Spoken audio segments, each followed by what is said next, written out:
বন্ধুরা, আজ আমি ভারতের শ্রমিক সংঘ বা ট্রেড ইউনিয়ন কিভাবে প্রতিষ্ঠিত হয়েছিল সেই নিয়ে আলোচনা করব।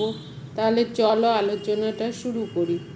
ভারতবর্ষে শ্রমিক আন্দোলন প্রথম বিশ্বযুদ্ধের আগে অবধি তেমন জোরদার শুরু হয়নি। ততদিনে ইউরোপে কিন্তু শ্রমিক আন্দোলন অনেক দূর এগিয়ে গিয়েছিল। এটা খুব স্বাভাবিক, কারণ ইংরেজদের ঔপনিবেশিক শাসনে কলকারখানা তেমন গড়ে ওঠার সুযোগ ছিল না। স্বভাবতই শ্রমিক বলতে যাদের বোঝায় তাদের আত্মপ্রকাশ ঘটাবারও সুযোগ হয়নি। তবে 1857 পরবর্তী সময়ে বিদেশি পুঁজিতে যেসব আবাদ শিল্প বা ছোট কলকারখানা গড়ে উঠেছিল তাতে শ্রমিকরা নিয়োজিত ছিল। যাই হোক, 19 শতকের শেষভাগে কিছু সেবামূলক কাজের মধ্য দিয়েই এদেশের শ্রমিকদের সংগঠিত করবার প্রথম লক্ষণ দেখা দিয়েছিল। এই প্রসঙ্গে বাংলার শশীপদ ব্যানার্জির ভূমিকা বিশেষভাবে স্মরণীয়। শ্রমিকদের উন্নতির কথা ভেবে তিনি তাদের জন্য বহুমুখী কাজে লিপ্ত হয়েছিলেন। তার মধ্যে সবচেয়ে উল্লেখযোগ্য হল শ্রমজীবী সমিতির প্রতিষ্ঠা। 1870 খ্রিস্টাব্দ ভারতীয় শ্রমিকদের সংঘবদ্ধ করবার সর্বপ্রথম উদ্যোগ এটাই। শশীপদ ব্যানার্জির পদাঙ্ক অনুসরণ করে আরও কয়েকজন ব্রাহ্ম নেতা যেমন শিবনাথ শাস্ত্রী, দ্বারকানাথ মিত্র প্রমুখ শ্রমিকদের জন্য সেবামূলক কাজে লিপ্ত হয়েছিলেন। বাংলাদেশের শ্রমিক আন্দোলন সমাজসেবামূলক কাজের মধ্য দিয়ে শুরু হয়েছিল, কিন্তু বোম্বাইয়ের কাপড় কলের শ্রমিকরা প্রথম থেকেই নিজেদের শক্তির উপর আস্থা রেখে শ্রমিক আন্দোলনের পথে পা বাড়িয়েছিল। যে কারণে বলা হয় মুম্বাইয়ের মিল শ্রমিকরা এদেশের শ্রমিক আন্দোলন পথপ্রদর্শক।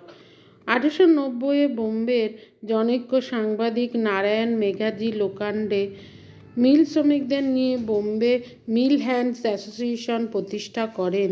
সাধারণভাবে এই সমিতি ভারতে সর্বপ্রথম শ্রমিক সংঘ বলে পরিচিত।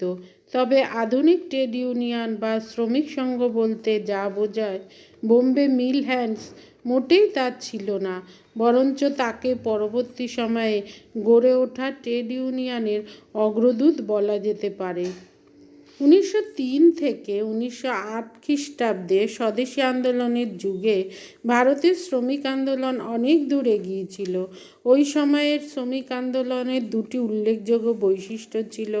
সেটা ছিল 1, শ্রমিক ধর্মঘটের আয়োজন; 2, ধর্মঘটি শ্রমিকদের প্রতি রাজনৈতিক নেতৃবর্গের সমর্থন ও সহযোগিতা।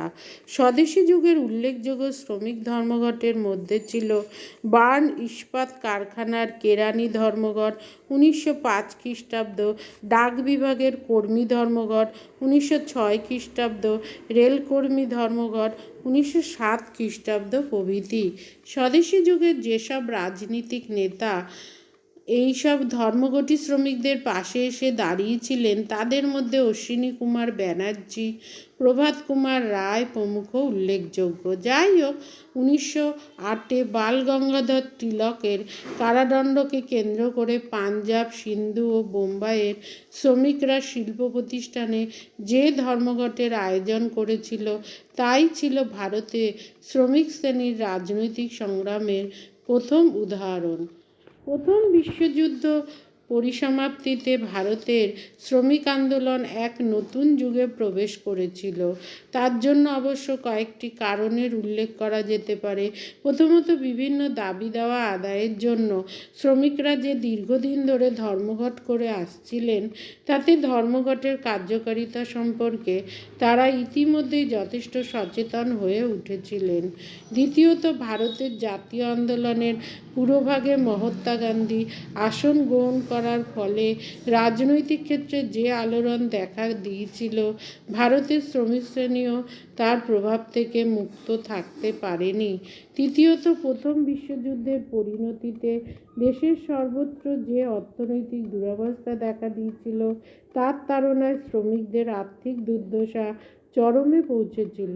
উপরন্তু অর্থের অভাবে দরুন বাজার সংকুচিত হওয়ায় ব্যবসা বাণিজ্য যে মন্দা দেখা দিয়েছিল, কলকারখানার মালিকরা তা পুষিয়ে নিতে শ্রমিকদের মজুরি আরও কমিয়ে দিয়েছিলেন। এই দুরবস্থা শ্রমিকদের নির্জীব করবার পরিবর্তে কঠোর সংগ্রামের জন্য প্রস্তুত করে তুলেছিল। চতুর্থত 1917-তে রাশিয়ায় অনুষ্ঠিত বলশেভিক বিপ্লবের সাফল্য বিশ্বজোড়া পরাধীন মানুষের মধ্যে যে সাড়া জাগিয়ে তুলেছিল তা ভারতীয় শ্রমিকদের মধ্যে এক আশার আলো বহন করে এনেছিল। এইসবের পরিপ্রেক্ষিতে 1918-তে ভারতে প্রথম সংগঠিত মজদুর বা ট্রেড ইউনিয়ন আন্দোলন শুরু হয়েছিল। মতানৈক্য থাকা সত্ত্বেও 1918-তে বিপি ওয়াদিয়া প্রতিষ্ঠিত মাদ্রাজ লেবার ইউনিয়ন থেকে ভারতের ট্রেড ইউনিয়ন আন্দোলনের সূচনা। এই ইউনিয়ন গঠনের কৃতিত্ব অবশ্য ওয়াদিয়ার একার প্রাপ্য নয়। মাদ্রাজের সিঙ্গারাভেল্লু চেট্টিয়ার এবং রামানুজ্জলু নাইডু নামে দুজন সমাজবাদী ওয়াদিয়াকে একদিন মাদ্রাজের বিনি কর্ণাটিক মিলসের শ্রমিকদের এক সভায় নিয়ে আসেন। ওই মিলের শ্রমিকরা টিফিনের সময় সমবেত হয়ে একটি ইউনিয়ন গঠন করেন। আধুনিক ট্রেড ইউনিয়ন বলে ওই সংগঠনকে স্বীকৃতি দেবার কারণ হলো এই সংগঠনেই প্রথম শ্রমিকদের নিয়মিত চাঁদা দিয়ে সদস্যপদ নিতে হতো। যে কোনো শিল্পে কর্মরত শ্রমিকেরা চাঁদা দিয়ে এই শ্রমিক ইউনিয়নের সভ্য হতে কোনো বাধা ছিল না। তাছাড়া ইউনিয়নের নেতারা শ্রমিকদের কল্যাণের জন্য নানা ধরনের কাজকর্ম শুরু করেছিলেন। 1920-তে All India Trade Union Congress প্রতিষ্ঠা ভারতের শ্রমিক আন্দোলনের ইতিহাসে এক গুরুত্বপূর্ণ অধ্যায়। কারণ দীর্ঘদিন ধরে বিচ্ছিন্নভাবে ভারতের বিভিন্ন জায়গায় যে শ্রমিক আন্দোলন চলছিল তা এই সংগঠনের মাধ্যমে সংগঠিত হয়েছিল। এম.এন. জোশী, জোসেফ ব্যাপ্তিস্তা, লালা লাজপত রায় প্রমুখ উদ্যোগে বোম্বেতে যে all India Trade Union Congress প্রতিষ্ঠিত হয়েছিল, লালা লাজপত রায় ছিলেন তার প্রথম সভাপতি। তিনি তার ভাষণে ওই সংগঠনের উদ্দেশ্যে বর্ণনা করে বলেছিলেন যে ভারতের বিভিন্ন অঞ্চলে যেসব শ্রমিক সংগঠন রয়েছে তার কার্যকলাপকে সুসংহত করা এবং শ্রমিকদের অর্থনৈতিক, সামাজিক ও রাজনৈতিক স্বার্থকে সম্প্রসারিত করবার লক্ষ্য নিয়েই এআইটিইউসি গঠিত হয়েছে। এআইটিইউসি গঠিত হওয়া সত্ত্বেও ভারতে শ্রমিক আন্দোলনের তেমন উল্লেখযোগ্য অগ্রগতি সম্ভবপর হয়নি। তার প্রধান কারণ হিসাবে বলা যায় শ্রমিকদের মধ্যে তখনও সচেতনতা জাগ্রত হয়নি। তাছাড়া মালিকপক্ষের ভয়েও অনেকে ইউনিয়নে যোগ দিতে সাহস পাচ্ছিল না।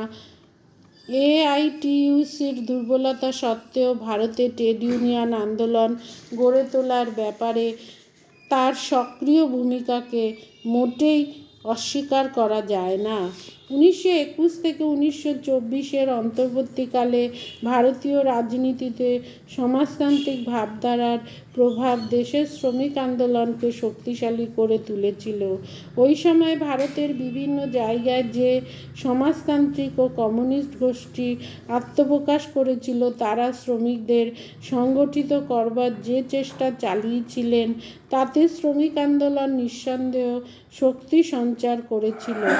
বিশেষ করে 1925-এ আনুষ্ঠানিকভাবে কমিউনিস্ট পার্টি গঠিত হলে কৃষক ও শ্রমিক উভয়ের আন্দোলনেই জোয়ার এসেছিল।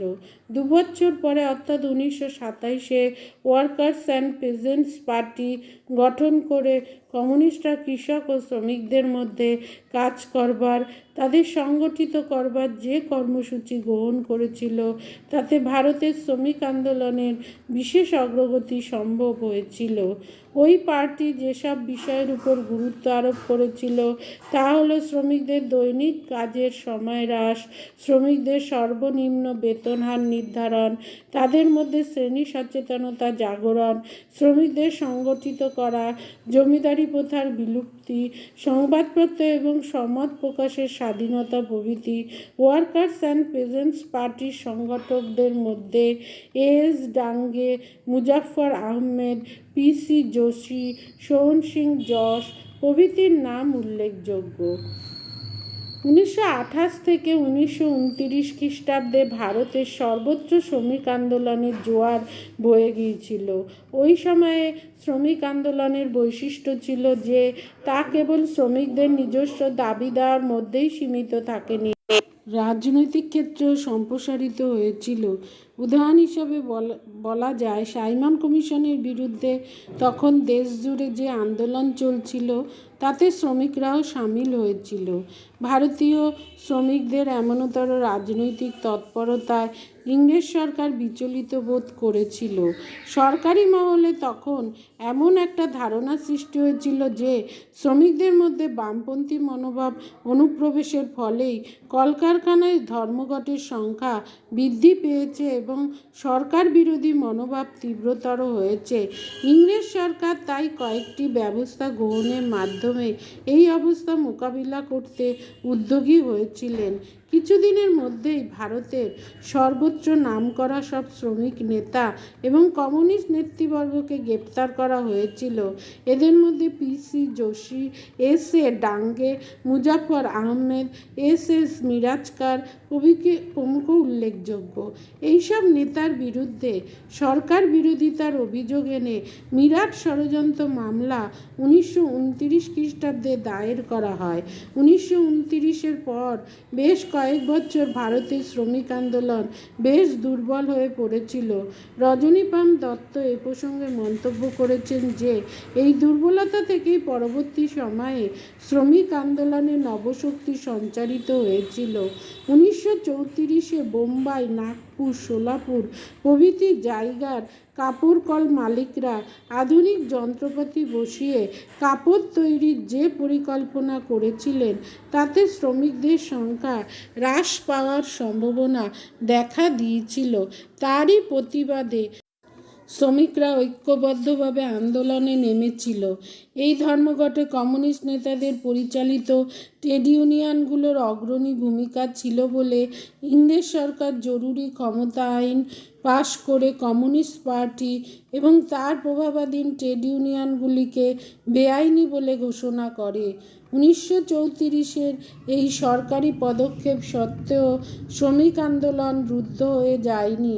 1935 থেকে 1937-এর মধ্যে কলকাতা, আহমেদাবাদ, কানপুর প্রভৃতি কাপড় ও পাটকলের শ্রমিকরা বড় রকমের ধর্মঘট চালিয়েছিল। 1935-এ কমিউনিস্ট নেতারা AITUCর সঙ্গে যুক্ত হয়ে শ্রমিক আন্দোলনে যুক্তফ্রন্ট গড়ে তুলেছিলেন। আজ আসি, দেখা হচ্ছে পরবর্তী ভিডিওতে।